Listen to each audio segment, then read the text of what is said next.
One man who's got nothing to lose. The greatest martial artist in the world is about to even the score.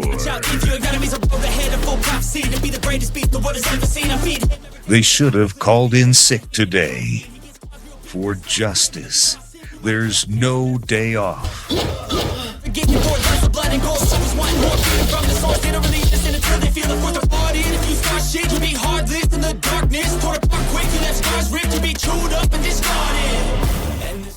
Midnight Fight Express. Developed by one person, Polish developer named Jacobus.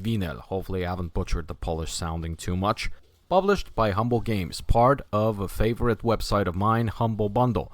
One of the great things good games do for us is providing us with a short escape from reality. Bonus points if it makes our character in Extinction Us feel like a badass.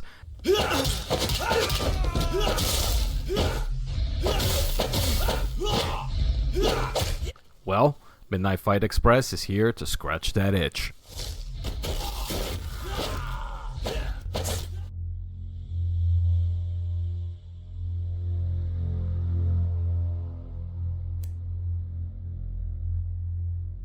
The main gist of the story, without going into spoilers, is simple. You're the good guy named Babyface, trying to get to the big baddie, with the guiding help of a talking drone, mowing down anyone dumb enough to stand in your way. I could see some effort put into the story. I have to say, it was quite an enjoyable ride without trying to take itself too seriously. Plot-wise, it could be a B-rated martial arts movie at best, like Scott Adkins' Accident Man level, and I'm saying this as a compliment. It does provide enough of a plot to move forward from level to level, and enough for context for leaving so many bodies behind you at the end. There is no voice acting, the plot is moved with text bubbles to keep you updated on what's going on. This might be a turn off for some people, but then again, all this was created after all by one person, so I can't in clear conscience fault Jacob for this. I could tell the story took heavy inspirations from action movies from the late 80s and 90s. It's chock full of movie and pop culture references when it comes to the world build-up. Some references you can spot them from a mile away, others are a little more subtle. One that personally took me a little bit, so which should have been obvious from the start, is Babyface being a sleeper cell with all of a sudden remembering how to fight, dispatching enemies in hand-to-hand combat as if he has been doing this all his life. What does that remind me of? Facial recognition got a hit. Jesus Christ, that's Jason Bourne. Story? 7 out of 10.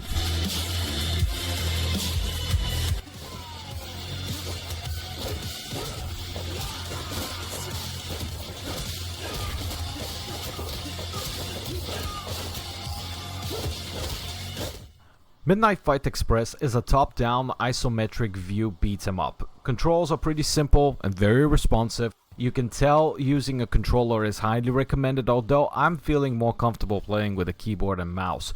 You move Babyface with WSAD, and the mouse is being used to point the direction where your attacks are gonna go. Basically, with the mouse you will trace the enemy you want to hit.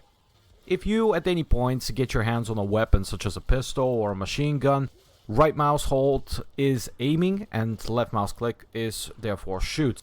You can use any weapons in your hand as projectiles as well, like bats, pipes, plungers. Sharp melee weapons such as knives and swords are pretty much a one-hit kill. Pistols, if you run out of ammo, like in a typical movie logic, you can hurl that weapon at any of your opponents for one more hit. The idea here is not to just mash the attack button and hope for the best, because especially in later levels where all enemies are armed with melee and shooting weapons, this is the quickest way for you to die. The key here is to be fluid and not concentrate on one enemy at a time, very similar to how you would fight in any Batman Arkham or Sleeping Dogs game. Upon completing a level for the first time, you will be awarded with a single skill point, which you can use to unlock a specific move in your skill trees. Whether that being the ability to parry, to grapple enemies, even to include the so-called finishers. With each and every skill, you become more and more deadly, giving you the chance to dispatch your enemies with more ease and in a way you couldn't beforehand. With the abundance of moves and button combos to remember, it could be a little bit overwhelming to remember it all at first, so the developer at least has included a training environment called Playground, where you can practice your moves and refine your skills.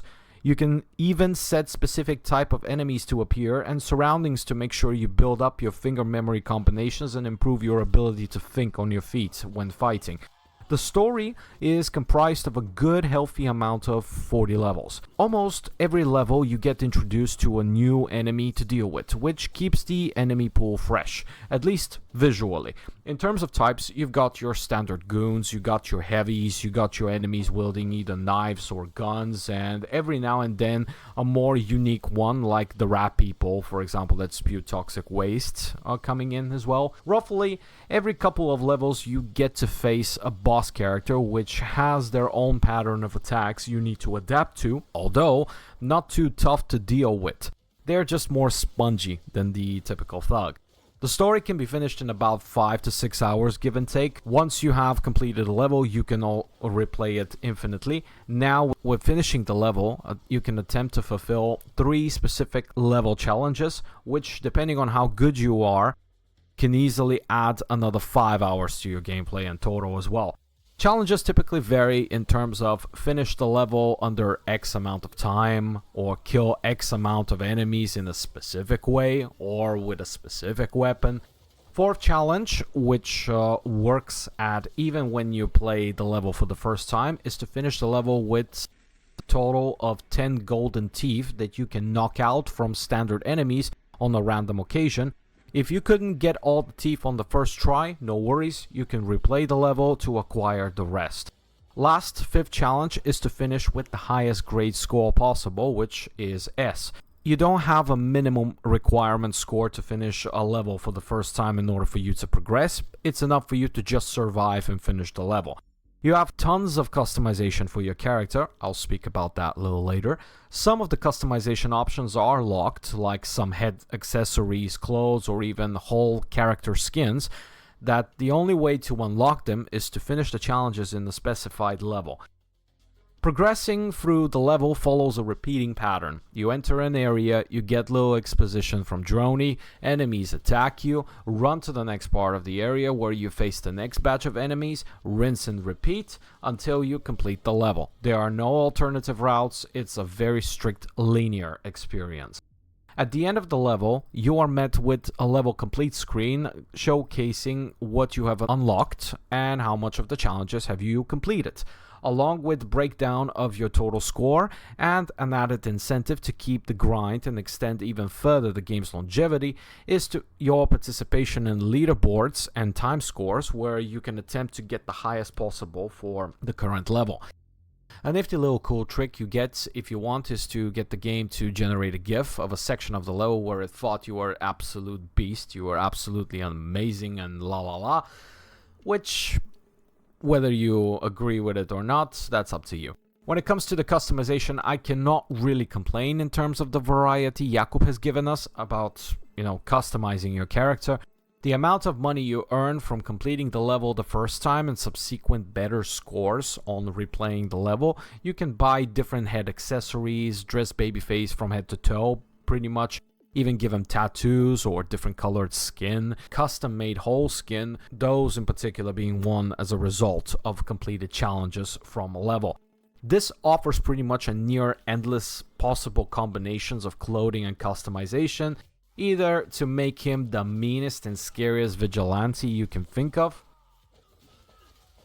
or make him look as ridiculous as possible. Customization is stacked, that's a given. Despite that, just because I'm human and I have a couple of pet peeves, you can change the color of the hair, but it's always going to be this short hairstyle he has. There's no way to add any facial hair either, despite the fact that you've got tons of enemies with different hairstyles and facial hair, even different body compositions, so you can't tell me it wasn't possible. Another little pet peeve I have is the fact that you can't customize or change the colors of the clothing and the accessories that you buy. You like that jacket? But you don't like that it's brown? Well, boo-hoo, cry me a river. For the lack of hairstyles and facial hair, let's say I get it. After all, our character is called Babyface after all. That should stand for something, but not being able to change the colors of the clothes I pick? Come on, I'm sure it's not really that difficult to incorporate a little color swap pattern, even if it's just the main 12 colors or how many they are. The custom skins that you get rewarded are also a full package deal, so can have just the mask and the boots, for example. Either you have the whole thing on, or you back to your custom made character. All in all, if we put my small pet peeves aside, the gameplay is really good.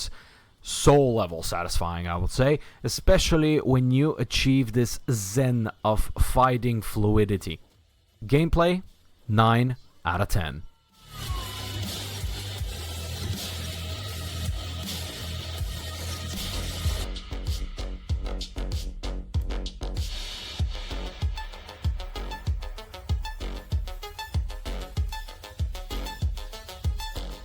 Midnight Fight Express is using a minimalistic approach in terms of visuals and graphics. Despite the limited amount of polygons, it's obvious and clear where you are as surroundings. It's not Cyberpunk or any double or even AAA title, but it doesn't have to be.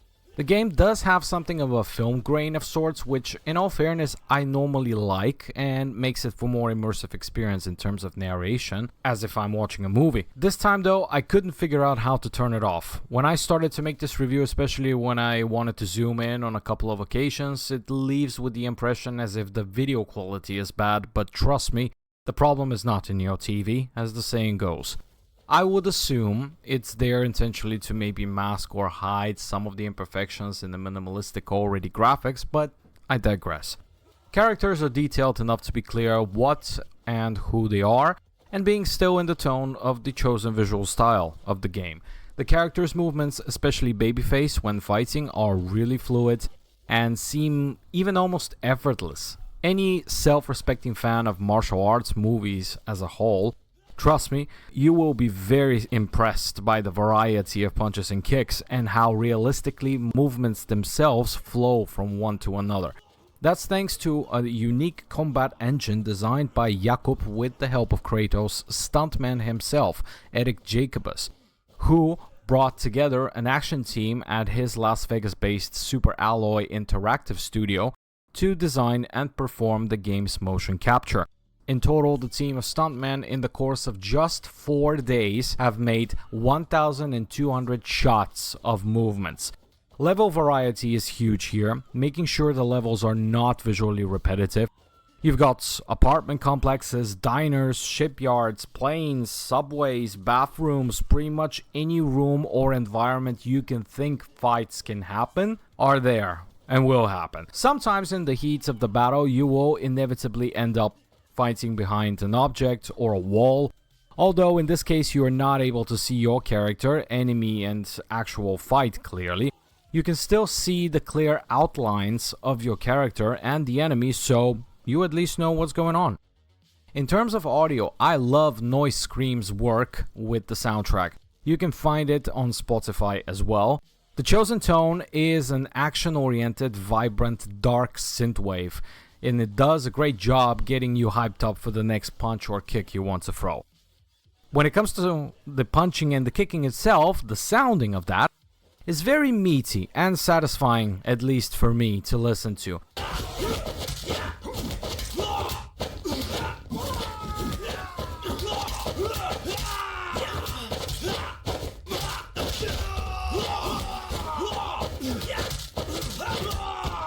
The gun sounds were a little underwhelming, if I have to be honest, but then again, let's not forget, the main focus of the game here is the hand-to-hand combat after all.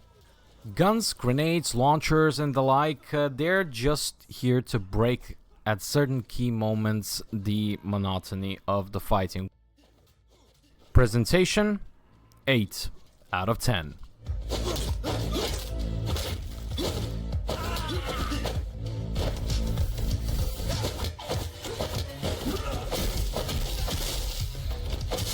In my honest opinion, Midnight Fight Express, in all fairness, is a must-have title in every self-respecting gamer's library. There, I said it. Especially if you love martial arts like me, you have literally no excuse to not have this gem of a game. The positives far outlive and outshine the small ant-sized negatives it has. Once again, reminding you, this little gem is made, after all, by one person alone. So, absolute achievements. Kudos to Jakob. Thank you very much. Please get this game. You're going to love it. I promise you. Final score, 8 out of 10. This is SaltyKal. Thanks for watching.